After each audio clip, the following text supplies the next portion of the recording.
10 tips kung paano umiwas sa tukso dito sa barko o dito sa cruise ship mga kamarino. Tama kayo nang narinig mga kamarino. 10 tips kung paano umiwas sa tukso dito sa cruise ship. Alam naman nating lahat na isa sa pinakamalaking challenge ng mga seafarer at mga crew members ay hindi lang ang trabaho, hindi lang ang homesickness, kundi ang tukso mga kamarino. Yes, tama kayo nang narinig. Sa totoo lang mga kamarino, kahit gaano ka kabait, gaano ka ka-faithful, o gaano katagal na kayo ng asawa o partner mo, darating at darating ang pagkakataon na susubukin ka ng disiplina mo. Bakit? Dahil sa barko mga kamarino, iba ang environment. Malayo ka sa pamilya, malayo ka sa asawa, may iba't ibang lahi at kultura kang makakasama araw-araw. At minsan, mas nakakasama mo pa sila ng matagal kaysa sa sarili mong pamilya. Pero tandaan natin ito mga kamarino, ang tukso ay normal. Pero pag bumigay ka sa tukso, yun ang problema mga kamarino. Kaya narito ang ilang tips kung paano umiwas sa tukso habang nasa barko ka or nasa cruise ship mga kamarino.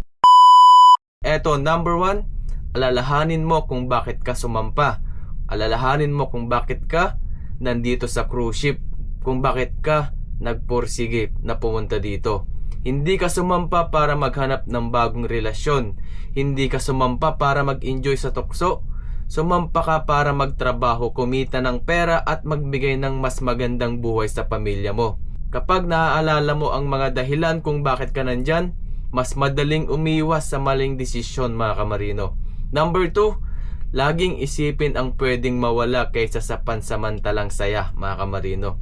Ang ilang minutong kaligayahan ay pwedeng kapalit ng maraming taon ng tiwala ng asawa mo mga kamarino. Isang maling desisyon lang ang pwedeng sumira sa pamilya, relasyon at pangarap na matagal ninyong binuo. Number 3, iwasan ang sitwasyong alam mong delikado.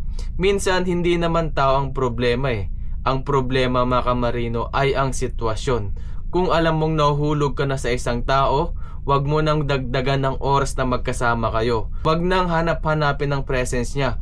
Wag nang gumawa ng dahilan para lagi kayong magkausap. Mas madaling umiwas habang maaga pa kaysa lumaban kapag malalim na ang nararamdaman. Number 4, panatilihin ang komunikasyon sa pamilya. Kapag madalas mong nakakausap ang asawa, partner o anak mo, mas naaalala mo kung sino ang naghihintay sa'yo sa bahay. Isang video call lang minsan sapat na para maalala mo kung para kanino ka nagsasakripisyo.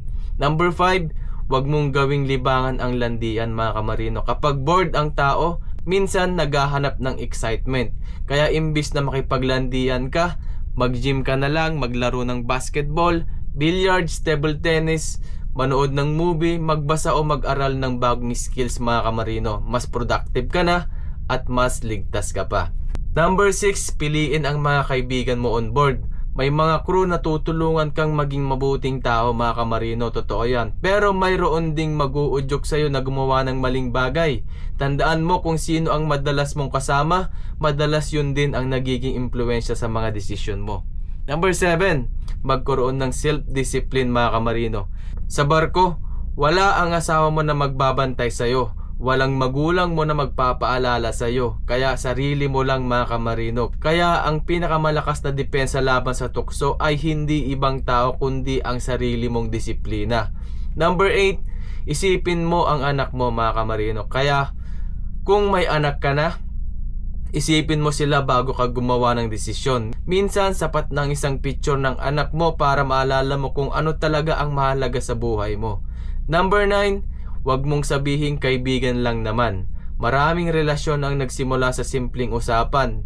Maraming pagtataksil ang nagsimula sa wala lang naman ito.